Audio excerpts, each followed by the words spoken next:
Students, मैं सूरज sir आप लोग का ऑनलाइन क्लास में स्वागत करता हूं। तो बच्चों, आज मैं आप लोग को क्लास 2 का इंग्लिश लिटरेचर सब्जेक्ट में मैं पढ़ाऊंगा यूनिट 2 लेसन 1 आई एम लक्की। तो बच्चों, पिछले वीडियो में मैंने आप लोग को इस लेसन का वर्ड मीनिंग दिया था और उम्मीद करता हूं बच्चों कि आप लोगों ने वर्ड मीनिंग बहुत अच्छे से याद किया हो। तो बच्चों, आज मैं इस चैप्टर का पोएम समझा रहा हूँ कि इस पोएम में आखिर क्या है। तो पोएम इसमें देखिएगा बच्चों कि पहले देखिएगा कुछ पोएम 2 पार्ट में है, तो मैंने यहाँ पे लिख दिया है पहले से ही पूरा। तो देखिए, पढ़ते हैं शुरू से। पहले मैंने बताया था वर्ड मीनिंग कि इफ मीन्स क्या होता है, अगर या काश। तो देखिए, इस बच्चे ने एक छोटी सी लड़की है और इसमें उसकी एक कामना है कि अगर मैं ये होती तो क्या होती। तो वो पहला देखिए, पहले आई एम लक्की, मैं भाग्यशाली हूँ, मैं भाग्यशाली हूँ। आई एम लक्की मतलब मैं भाग्यशाली हूँ।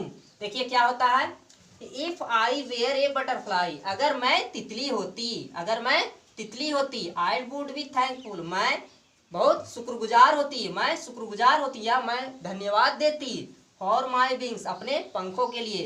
देखिए इसका क्या हुआ पूरा मतलब कि अगर मैं तितली होती तो मैं बहुत धन्यवाद देती अपने पंखों के लिए, फॉर माई विंग्स, मैं अपने पंखों के लिए धन्यवाद देती या शुक्रगुजार होती।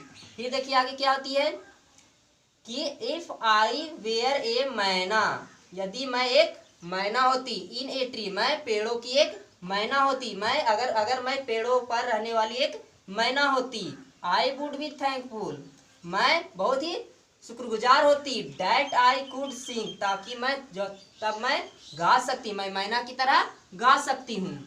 फिर आगे देखिए क्या है कि if I were a fish, यदि मैं मछली होती, इन द सी, यदि मैं समुद्र की मछली होती, मैं समुद्र में अगर मछली होती, आई वुड बी थैंकफुल, मैं बहुत शुक्रगुजार होती, that I can wriggle and giggle with glee, मैं अपने गलफड़े से इधर उधर पानी की बुलबुले निकाल सकती और इधर उधर घूम सकती थी।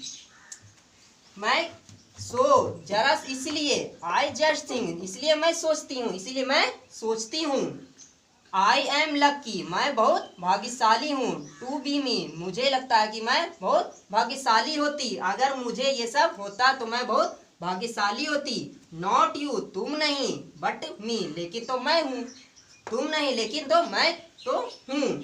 इफ आई वेयर, आगे देखिए क्या है कि if I were an elephant, मैं एक हाथी होती, अगर मैं एक हाथी होती, आई वुड बी थैंकफुल, मैं शुक्रगुजार होती, that I can raise my trunk, raise my trunk मतलब मैं अपने सूढ़ों को ऊपर तक उठा सकती थी, अगर मैं एक हाथी होती तो मैं अपने सूढ़ को क्या करती, ऊपर तक उठा सकती। फिर आगे देखिए, if I were a kangaroo, यदि मैं कंगारू होती या कंगारू होता, अगर लड़की है तो ये होती और लड़का होता तो कंगारू, लेकिन चित्र में क्या है बच्चों, लड़की का चित्र है तो लड़की ही बोल रही है।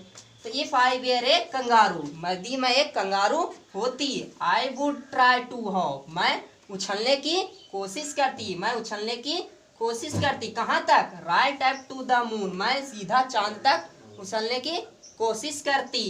फिर देखिए आगे क्या है, if I were an a octopus, यदि मैं एक ऑक्टोपस होती, यदि मैं कोई एक ऑक्टोपस होती, आई वुड बी थैंकफुल, मैं शुक्रगुजार होती, मैं शुक्रगुजार होती या मैं धन्यवाद देती, फॉर माई 8 आर्म्स, मैं अपने 8 हाथों के लिए, क्योंकि ऑक्टोपस का 8 हाथ होता है, इसलिए वो अपने 8 हाथों के लिए अपने आप को शुक्रगुजार मानती, भाग्यशाली मानती। सो आई जस्ट, इसीलिए आई जस्ट थिंक, इसीलिए मुझे लगता है, आई एम लक्की, मैं भाग्यशाली हूँ, टू बी मी, मैं ही भाग्यशाली हूँ, नॉट यू, तुम नहीं, बट मी, लेकिन मैं हूँ। व्हाट डू यू थिंक, आप क्या सोचते हैं, आप क्या सोचते हैं, व्हाट डू यू थिंक, आपको क्या लगता है, you want to be me, क्या तुम भी होना चाहते हो, do you want to be like me, क्या तुम मेरे जैसा ही बनना चाहते हो, और जस्ट यू, सिर्फ आप, जस्ट यू, क्या केवल आप। तो इस तरह से बच्चों, एक बच्चे ने क्या किया है कि इसमें अपनी अभिलाषा व्यक्त की है कि इस पोएम में आकर मैं ये होती तो मैं क्या करती। तो बच्चों, आपको पोएम समझने में आसानी होगा, अच्छा से समझ गए होंगे। तो बच्चों, इस पोएम को आप अच्छे से लिखेंगे और याद करेंगे। आज के लिए बस इतना ही बच्चों, थैंक यू।